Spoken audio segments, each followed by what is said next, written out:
Yesterday saw a pretty red day across the market. However, we also had some breaking news from Google where they said they finally cracked a quantum computing challenge with a new chip, and what we can see, the reason why this is very large news, it can effectively solve a computing problem in 5 minutes, and that would take a supercomputer right now more time than the history of the universe. A very large breakthrough for the company, something that the likes of Microsoft and IBM have also been trying to do, but haven't yet been able to do what Alphabet have just done. Now, when we take a look, it is called Willow, as they say, their state-of-the-art quantum chip, and they go on to talk about how this is very large, very important for AI in particular.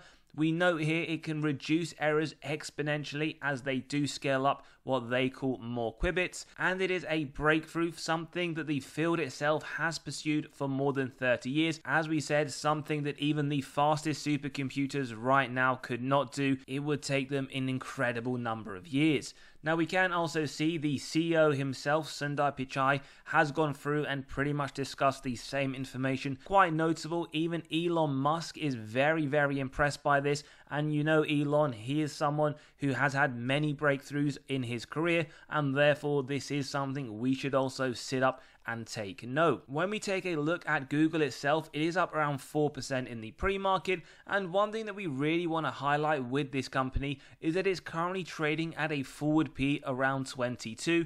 Now, the reason why this is very important, it is one of the cheapest companies, not just in the Mag 7, but pretty much right across the S&P. When we take a look at the heat map, this is the S&P 500 based on the forward P. You will see Google right in the middle there. Pretty much the majority is really, really red, which indicates well over 30. We have the likes of Nvidia at 32, MasterCard 32, Tesla 116, Palantir 155, but that is a common theme that we are seeing, and definitely something we do want to highlight. Now, there are justifications for why Google is trading below what is anticipated, especially in comparison to its 5-year average. One of them being the Department of Justice, which is looking for them to break off their Chrome browsing division, and it's very important to understand why this is a big issue. Google themselves derive more than 50% of their top line revenue from the search advertising, which would ultimately be impacted. Now, this is just one quarter from their reporting in 2024, but as we can see, 57% has come from this stream. We also have YouTube, which has been very beneficial, very profitable for the company, around 10%. Their Google Ad Network, their subscriptions, their cloud, all making up a very small portion. Nonetheless, they have been increasing at a very rapid rate. And one thing that we won't touch upon today, as we have mentioned it many times, their other bets, whilst very small, is looking likely that over the next few years it will take up an increased allocation of their stream, and this particularly is in relation to Waymo, the self-driving cars, which has only been increasing in the capacity across the different states in the US, as well as the weekly rides. Now, one reason that we have highlighted before, well, breaking off Chrome is an issue, but that ultimately it looks like the market is overreacting,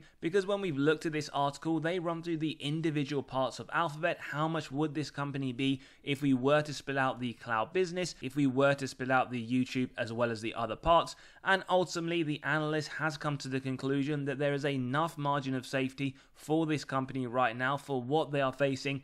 And in terms of upside, they themselves believe that this is a $260 stock. Now, we have gone through this ourselves in a previous episode. A lot of the information does look very reasonable, and we can see here concluding that for Alphabet, AI isn't the end of the line. In fact, it is the next step to a brighter future, and that is something that can be highlighted, the quantum computing breakthrough that we have seen. There are other things that we need to consider as well. Alphabet, their search engine margin is getting smaller. We have other competitors coming in the way, taking their market share, but let's just go back over the last 10 years, fairly recent. Their market share sat around 91.5%. If we fast forward to just over the last few months, it's now around 89.5%, so we're talking about a 2 percentage point decrease. What is the competitor that comes second currently? We have Bing around 4%, and as we've shown you in many previous episodes, the most searched word year after year on Bing is Google.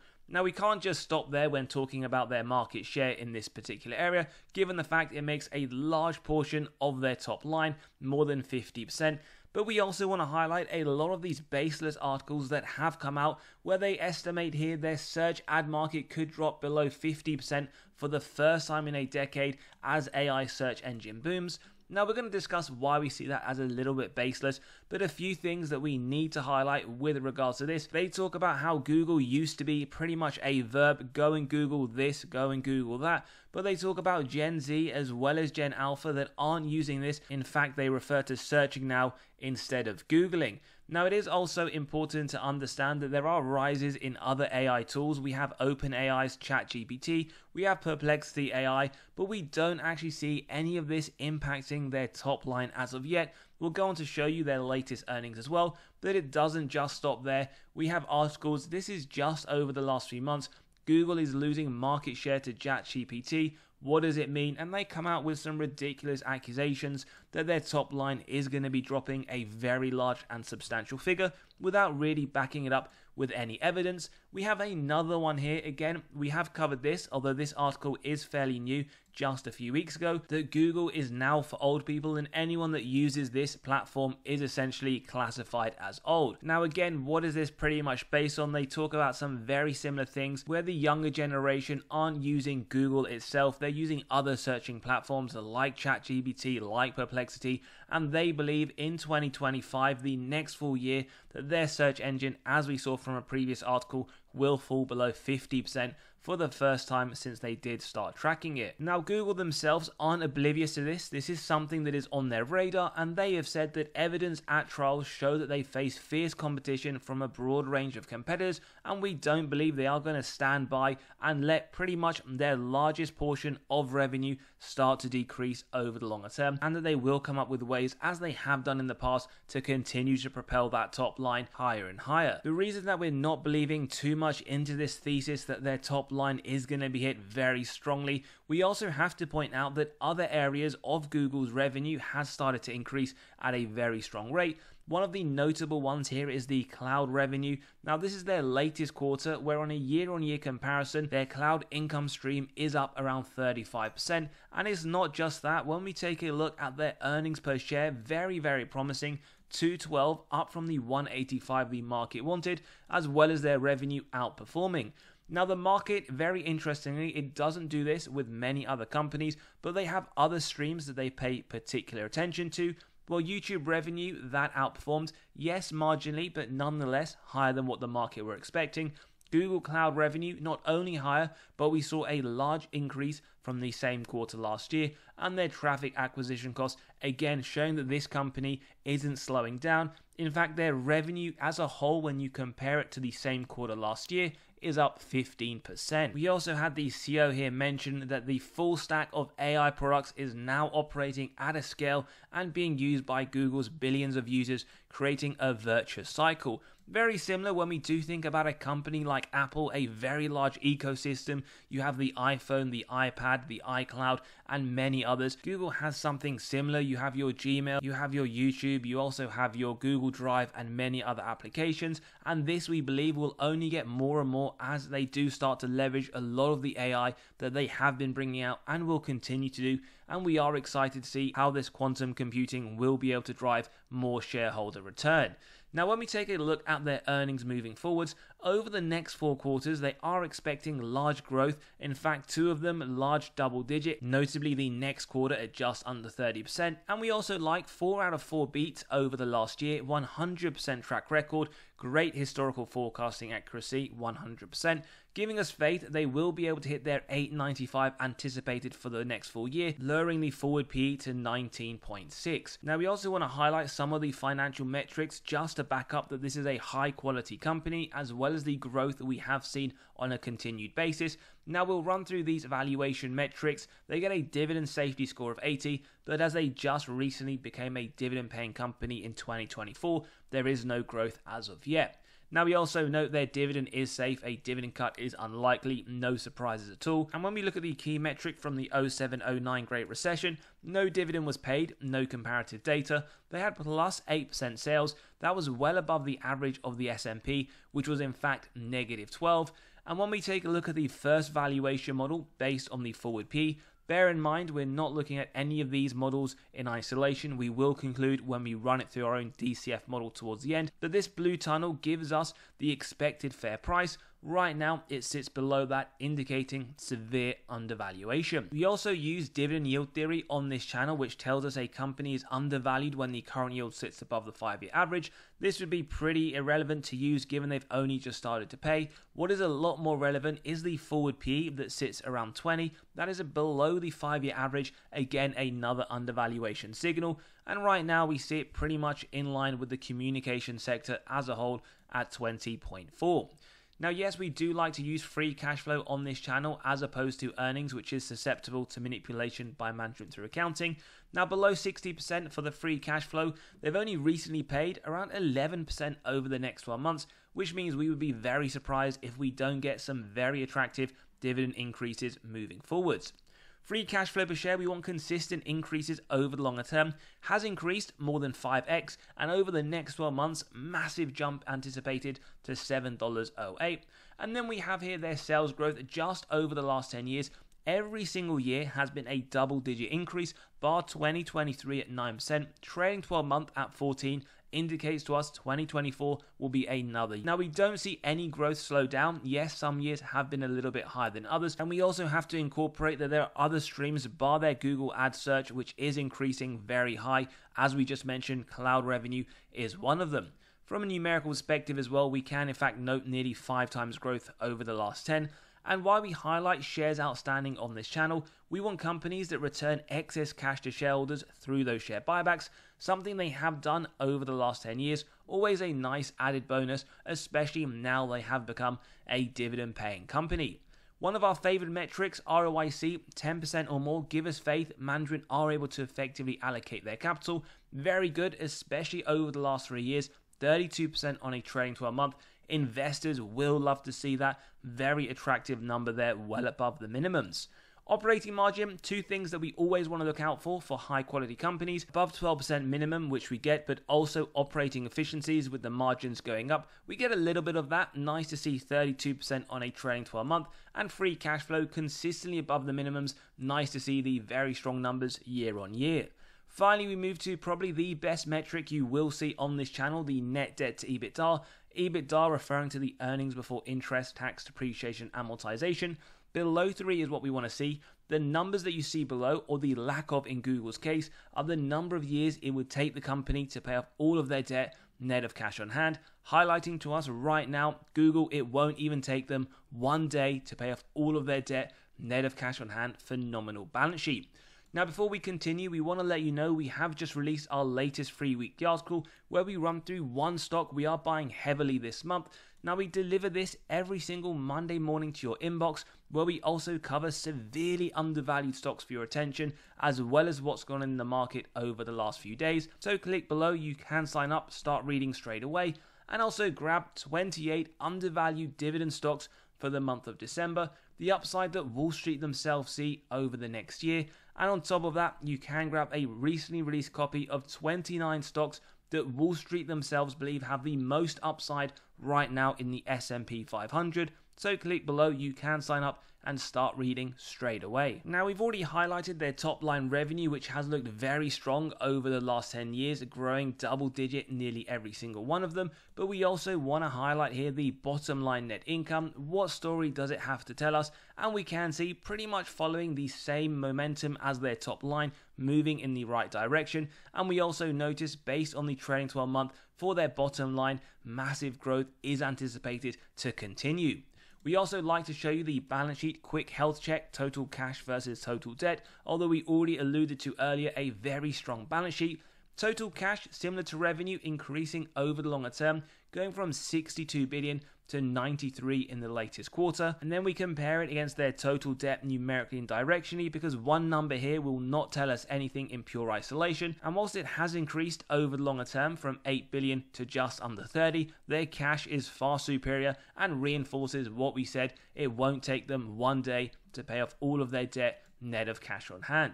We also just want to flag the cash flow and, more importantly, the cash this company does generate from their operations. which again similarly is increasing. 23 billion is how much they generated in 2014, 105 billion based on a trailing 12 month. That is a massive growth jump. We also like to include other factors into our analysis. The first one is insider movement, sits around 11.5% in total. We get around 122 million worth of sales over the last year, with the more recent quarter around 21 million.